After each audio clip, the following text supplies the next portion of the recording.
When an HTTP client requests a URL that points to a directory structure instead of an actual web page within the directory structure, the web server will generally serve a default page, which is often referred to as a main or index page.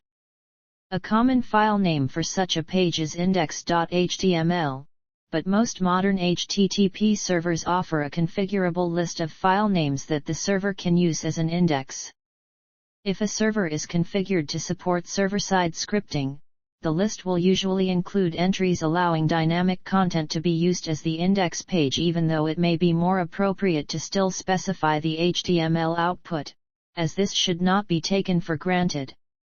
An example is the popular open-source web server Apache, where the list of file names is controlled by the directory index directive in the main server configuration file or in the configuration file for that directory. It is possible to not use file extensions at all, and be neutral to content delivery methods, and set the server to automatically pick the best file through content negotiation.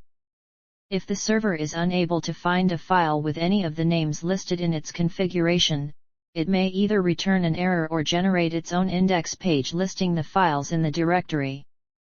Usually this option, often named AutoIndex, is also configurable. History. A scheme where web server serves a default file on per subdirectory basis has been supported as early as NCSA HTTPD 0.3 beta, which defaults to serve index.html file in the directory.